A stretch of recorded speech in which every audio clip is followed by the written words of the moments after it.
Guys, आपकी childhood winding ना आपको पीपल प्लीजर बना देती है। आपकी चाइल्डहुड प्रोग्रामिंग भी सेम ही काम करती है।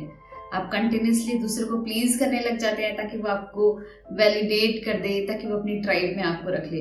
लेकिन यही चीज ना आपको डे बाय डे फॉलो कर देती है। आपका कोई फ्रेम नहीं रहता, आप खुद में खुद ही नहीं रहते। आपका सेंस ऑफ सेल्फ है ना एकदम से बहुत वीक हो जाता है। And now you become an easy prey for people.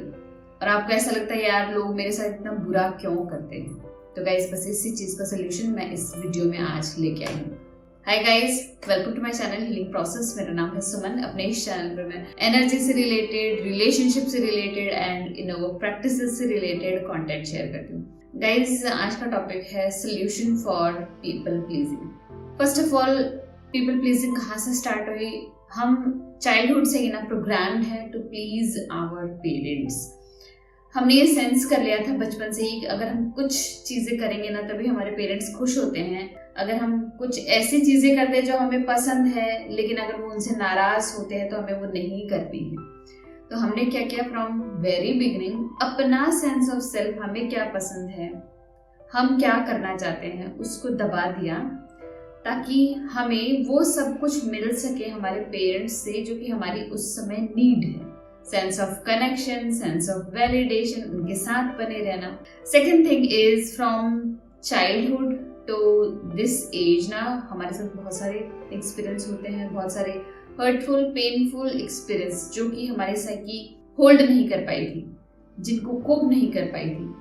उन सभी एक्सपीरियंसेस में बहुत सारे इमोशंस को ना सप्रेस कर दिया गया आपके अंदर। अब आपका माइंड एंड बॉडी डिस्कनेक्शन हो गया, जिसकी वजह से ना आपकी एनर्जी प्रॉपरली फ्लो नहीं करती। You are always in your head and आपको ऐसा लगता है कुछ तो कमी है, there is something wrong, but आपको ये नहीं पता कि ये प्रॉब्लम कहाँ है, ये डिस्कनेक्शन कहाँ है। इस तरीके से हर बार एक ट्रॉमा की वजह से ना हमारे एक पार्ट है ना उससे हम फ्रेगमेंट हो जाते हैं। हमारा एक पार्ट है ना हमारी सेल्फ से फ्रेगमेंट हो जाता है।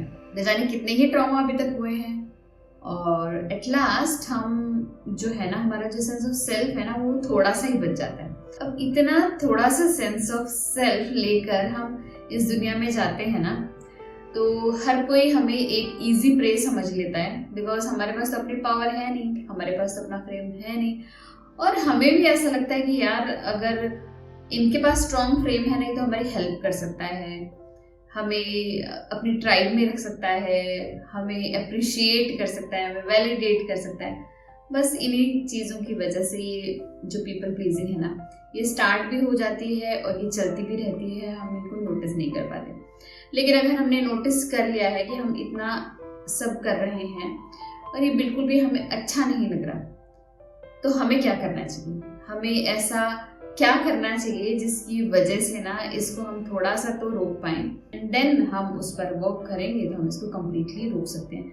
बिकॉज ये जो पीपल प्लीजिंग है ना ये तो एक जस्ट बिहेवियर है ड्यू टू हमारे साथ जो वुंडिंग हुई थी। तो हमें सिर्फ इसके सिम्टम पर वर्क नहीं करना है, इसकी रूट प्रॉब्लम पर वर्क करना है। लेकिन फिर भी let's start from this symptom जो कि है हमारा पीपल प्लीजिंग। इसके लिए हमें पहली चीज करनी है वो है क्लियर बाउंड्री सेट करनी है। क्योंकि लोगों को आपकी आदत हो गई है, आपकी प्लीजिंग की आदत हो गई है, तो वो जरूर आएंगे, वापस आएंगे, आपसे फेवर लेने आएंगे। उन्हें लगता है कि आप बहुत आसानी से वो चीजें कर देंगे एंड इस तरीके से ना वो आपको कंज्यूम करने लग जाते हैं। क्योंकि आप ऑलरेडी हॉलो हो, आपके पास खुद का तो फ्रेम है नहीं, आपके पास खुद की तो एनर्जी है नहीं। लेकिन अगर आप उनको प्रोवाइड करेंगे, अगर उनको फेवर देते रहेंगे तो आपके अंदर तो कुछ भी नहीं बचेगा। एट द लास्ट हम ना रिजेंटफुल हो जाते हैं और हमें ऐसा लगता है कि लोग हमारे साथ ऐसा क्यों कर रहे हैं, उन्हें ऐसा नहीं करना चाहिए। फिर हम उनको बुरा भला कहते हैं। इस तरीके से हम हमारी रिलेशनशिप्स को खुद ही खराब कर लेते हैं। तो पहली चीज करनी है, हमें नो कहना स्टार्ट करना है। फ्रॉम वेरी स्मॉल थिंग्स ना हमें स्टार्ट कर देना है। कोई पूछने आया आप वहां चलोगी? नो। आप उस चीज का हिस्सा बनोगी हमारे साथ? नो। हर उस चीज के लिए आप मना कर दीजिए जिससे आपको ऐसा लगता है कोई फायदा नहीं है और आपको ऐसा लगता है दूसरों को फायदा है, इसलिए वो आपके पास आए हैं। फ्रॉम वेरी स्टार्टिंग एंड छोटे छोटे स्टेप्स लीजिए, बट सबको नो कहना स्टार्ट कीजिए। No is like your immunity. जो इम्यूनिटी हमारी बैक्टीरिया और वायरसेस के लिए करती है ना, सेम यही एग्जैक्टली वर्क हमारे नो का है, जो हमारे इस सेंस ऑफ सेल्फ को ना बचा लेगा प्रेडेटर्स से, बाहरी लोगों से। जबकि लोग अपना काम खुद कर सकते हैं, दे आर सेल्फ सफिशिएंट, वो कहीं से रिसोर्सेज जुगाड़ सकते हैं, लेकिन वो आपके पास ही आते हैं क्योंकि उन्हें पता है तुम फ्री रिसोर्स हो, तुम्हें थोड़ा सा ट्रिगर कर देंगे, थोड़ा सा डरा देंगे और तुम्हें या तो थोड़ा सा फेवर दे देंगे, लालच दे देंगे, तो फिर वो आप कर दोगे उनके लिए। एंड सेकेंड थिंग इज, अगर आपको नो कहना है ना, तो ये नो ना फ्रॉम वेरी स्टार्टिंग ही होना चाहिए। इसको एक हैबिट बनानी है और ये सबके लिए होना चाहिए। जो काम आप एक जने के लिए कर रहे हैं, यही काम आपको हर किसी के लिए करना है, चाहे वो आपके इन लॉज हो, चाहे वो आपके फ्रेंड्स हो, चाहे आपके पार्टनर हो, चाहे वो आपकी मॉम हो, चाहे सिस्टर हो, चाहे ब्रदर हो, चाहे कलीग्स हो। सबके लिए इक्वल ही आपको डिसाइड करना है, क्योंकि आपके अंदर ही डिसीजन फटीग वाली प्रॉब्लम आ जाएगी कि आपको किसका फेवर करना है, किसका फेवर नहीं करना।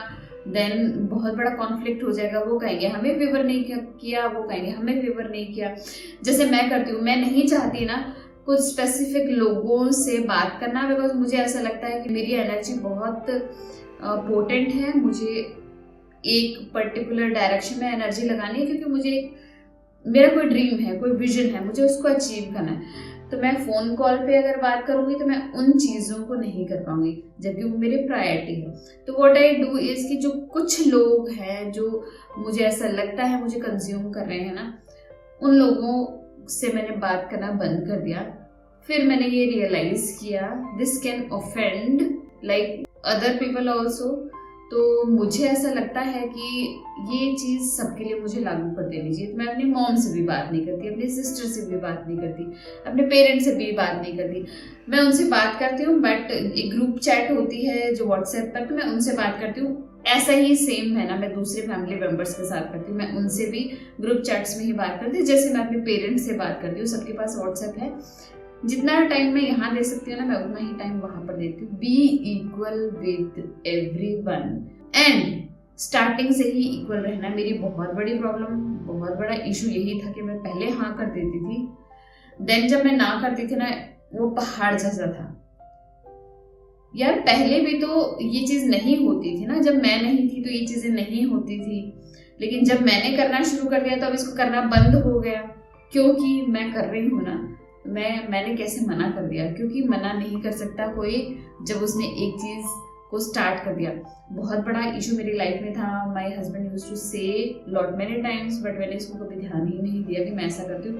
पहले हाँ कर देती हूँ, जब नहीं कर पाती हूँ तो मैं नो करती हूँ, देन मैं खुद ही रिजेंटफुल भी हो जाती हूँ कभी कभी कि यार इनको थोड़ा सोचना चाहिए मेरे बारे में, इनको ऐसा नहीं करवाना चाहिए। माय हस्बैंड यूज्ड टू से कि आप कहते ही क्यों, आप हाँ ही क्यों भरते हो। होता क्या है, देयर इज अ रिसर्च जो कि ना किस पर, चिम्प्स पे की गई है, मंकीज पे की गई है, एंड और वो हम बच्चों में भी देखते हैं। सपोज हमने एक बच्चे को ना एक टॉफी दी, ठीक है, वो बहुत खुश हो जाएगा, और थोड़ी देर बाद हमने ना उसको 2 टॉफी दी, वो बहुत ज्यादा खुश हो जाएगा कि यार मुझे 2 टॉफी मिल गई।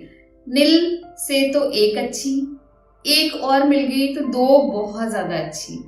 लेकिन अगर हमने उसी बच्चे से 1 टॉफी छीन ली तो उसे अच्छा नहीं लगेगा बिल्कुल भी, वो ग्राउंड 0 पर आ जाएगा। वो ये नहीं सोचेगा कि यार I have already 1 toffee with me ना, तो मुझे तो खुश होना चाहिए कि यार नील से तो कुछ ही अच्छा है। But this is how we work. हम ह्यूमन ऐसे ही वर्क करते हैं, यही हमारा बिहेवियर है। तो पहले से ही हमें कुछ नहीं देना है। अगर हम पहले से ही नहीं देंगे, देन ऐसा होता है कि हम किसी को दे पा रहे हैं, अगर हम देंगे that will be cherry on the top for them. वो उनके लिए बहुत अच्छी चीज होगी, हमारे लिए अच्छी चीज इसलिए है क्योंकि हमने पहले खुद पर ध्यान नहीं दिया था। हमने खुद पर ध्यान दिया, then we have filled our cup, और हम ओवरफ्लो से ना दूसरों को दे रहे हैं, ना कि खुद को एम्प्टी कर करके दूसरों को भर रहे हैं। यहाँ पर हमें यही चीज याद रखनी है, नो कहना है तो सबके लिए कहना है। सेकेंड थिंग कि पहले यस कह के फिर नो नहीं कहना है, पहले नो कहना है, जरूर कहना है। देन अगर आप चाहें तो, अगर पॉसिबल हो तो ही यस कहना है, नहीं तो हमें कहना ही नहीं है। इट्स नॉट कि एक वर्बल बाउंड्री हमें रखनी है या फिर एक फिजिकल बाउंड्री रखनी है। हम एनर्जेटिक बाउंड्री भी रख सकते हैं। वो कैसे कि ना, जिन लोगों के साथ आप कनेक्ट नहीं होना चाहते उनके बारे में सोचना बंद कर दीजिए कि वो आपके बारे में क्या सोच रहे हैं। हमारे जो थॉट्स होते हैं ना बहुत ज़्यादा पोटेंट होते हैं, हमारी अटेंशन, हमारी एनर्जी बहुत ज़्यादा पोटेंट होती है। इसको लिख लीजिए, they are cheat codes for your life. अगर हम हमारी एनर्जी को, हमारे थॉट्स को हम तक ही सीमित रखेंगे तो हमारा फ्रेम स्ट्रांग होगा, हमारा कप भरेगा, हम एनर्जी से भर जाएंगे। लेकिन हम दूसरों पर ध्यान रखेंगे, यार वो मेरे बारे में ऐसा सोच रहा होगा, उसने मेरे पास्ट में ऐसा किया था, वो ऐसा ही करता है, वो ऐसा ही है, इसलिए मुझे ऐसा करना चाहिए। We are always thinking about them. हम उनको अपनी एनर्जी दिए जा रहे हैं and one day will come कि वो वापस आकर हम पर अटैक करेंगे एंड हम फिर से कंप्लेन करेंगे उन्होंने ऐसा क्यों किया।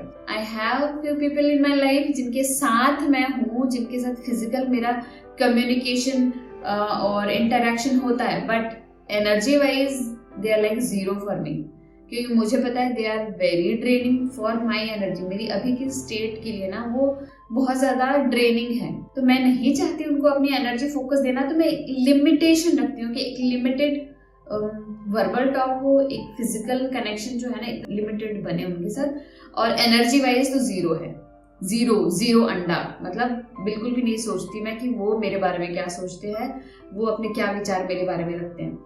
इसीलिए थॉट वाइज भी, फिजिकल जो बाउंड्रीज है उसकी भी वाइज अगर हम देखें तो हमें दोनों ही नहीं करने हैं।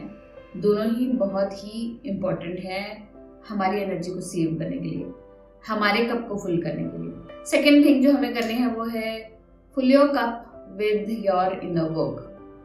गाइज, जितने ज़्यादा ट्रॉमेटिक इवेंट्स हमारे साथ हुए, पेनफुल, हर्टफुल ना, उन सभी ने आपको फॉलो कर दिया। बिकॉज सी लाइक दिस कि हम पहले पूरे थे फुल, एक ट्रॉमा आया और बहुत ज़्यादा हमारे लिए पेनफुल था। देन हमारी साइकी ने सोचा ये नहीं झेल पाएगी, इस इवेंट में से इतने पार्ट को ना डिस्कनेक्ट कर दो ताकि इस इवेंट से रिलेटेड ये चीज़ को भूल जाए, इस इवेंट से रिलेटेड इमोशन को भूल जाए, इस इवेंट से रिलेटेड मेमोरी को भूल जाए। तभी तो लोगों के साथ इतनी बड़ी प्रॉब्लम यही आ रही है कि वो अपने पास्ट के एक्सपीरियंस को नहीं याद कर पाते। वो अपनी मेमोरी, जो रियल ऑथेंटिक मेमोरी थी ना, जो रियली उनके साथ क्या हुआ था, उससे डिस्कनेक्टेड है। क्योंकि जब उससे डिस्कनेक्टेड है ना तो हम ईगो माइंड कुछ भी बनाता रहता है, ख्याली पुलाव, स्टोरी वगैरह कि मेरे साथ ऐसा हुआ था, उसने ऐसा सोचा होगा इसलिए वैसा कर दिया होगा। एंड इस चीज़ की वजह से ना हमें एक रियल जो चीज़ हमारे साथ हुई थी, जो रियल एक्सपीरियंस हमारे साथ हुआ था ना, उसको हम नहीं जान पाते, उससे हमारा कोई कनेक्शन नहीं। Every trauma makes you more and more disconnected with yourself. जब हमारे पास एक लिमिटेड सेल्फ है तो हम दूसरों में पोर नहीं कर सकते हैं। अगर हमें ये सेंस ऑफ सेल्फ वापस चाहिए तो हमें सभी अपने ट्रॉमास जो हमारे साथ हुए थे पास्ट में, उन सभी पर वर्क करना है। हमें इनर वर्क करना है। इनर वर्क के लिए मैंने लास्ट वीडियो शेयर कर दिया था आपको वर्क करना है अपने पास्ट एक्सपीरियंसेस पे, आपके साथ क्या हुआ था। क्योंकि जब ये ट्रॉमेटिक इवेंट हुए थे तो हमारे साइकी ने हमारे इमोशंस को स्प्लिट कर दिया था, सप्रेस कर दिया था, हमसे डिस्कनेक्ट कर दिया था। हम उस समय उन इमोशन को फील नहीं कर पाए, तभी तो आज हम हॉलो हो गए ना। तो हमें वापस से उन इमोशंस को फील करना है। Yes, it will not be a smooth ride, मुझे पता है it will be very difficult, लेकिन इसके बाद जो आपको मिलेगा ना वो बहुत ही ज़्यादा ब्लिसफुल होगा आपके लिए। आप चाहे तो लास्ट वाला वीडियो देख सकते हैं, उसमें मैंने बताया है किस तरीके से हम पुरानी मेमोरी में जाकर अपने उन सभी इमोशंस के साथ एक कनेक्शन बना सकते हैं। हम इन रियलिटी वर्क कर सकते हैं कि एग्जैक्टली हमारे साथ क्या हुआ था और हमने क्या स्टोरी बनाई, हमारे क्या बिलीफ उस टाइम बन गए और हमारे बिलीफ अभी तक हमें हमारी लाइफ को कैसे गवर्न करें, आर दे ट्रूथ और दे फॉल्स। इससे हमें रियलिटी पता चलेगी, इससे हमें पता चलेगा कि उस ट्रॉमेटिक एक्सपीरियंस ने हमारे अंदर क्या बना दिया था। And most of the time जो बिलीव्स बने थे, जो स्टोरी बनी थी ना, वो सच नहीं थी।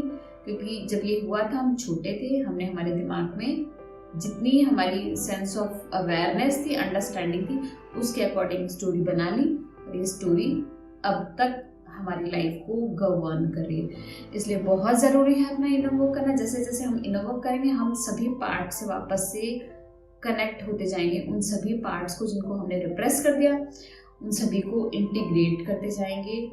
और इसके लिए बहुत ज़रूरी है खुद के लिए समय निकालना और सेल्फ लव प्रैक्टिस करना। सेल्फ लव इज़ कि अगर हमें ऐसा लग रहा है sense of guilt, sense of shame कि हम उनको ना क्यों कह रहे हैं, हमें हाँ कर देना चाहिए, हमें उनके लिए काम करना चाहिए because they will feel bad, वो हमारे बारे में बुरा कहेंगे वगैरह वगैरह। तो हमें पहले खुद से प्यार करना सीखना है कि मुझे क्या पसंद है। पहले हमें वल्नरेबल होना है, हमें एक्सप्रेस करना है कि मेरी क्या नीड्स हैं, मेरी क्या प्रायोरिटी है, मुझे क्या चाहिए मेरी लाइफ में, ना कि उनको जो चाहिए था मुझे देना चाहिए, उन्हें क्या चाहिए मुझे मदद करनी चाहिए। These things are pleasing them. तो इनर वर्क करना है, एक क्लियर बाउंड्री सेट करनी है। बस ये 2 ही चीज़ें आपकी लाइफ में ना एक ड्रास्टिक मतलब चेंज ले आएगी। आपकी आइडेंटिटी एकदम से ही शिफ्ट हो जाएगी अगर आपने इन दोनों चीज़ों को एवरी सिंगल डे एम्ब्रेस कर लिया, तो एवरी सिंगल डे इनको इम्बॉडी कर लिया। तो गाइज मिलते हैं ऐसे ही इंटरेस्टिंग वीडियो में। बट अगर आपको ये वीडियो अच्छा लगा तो प्लीज़ लाइक कीजिएगा, मेरे चैनल को सब्सक्राइब कीजिएगा।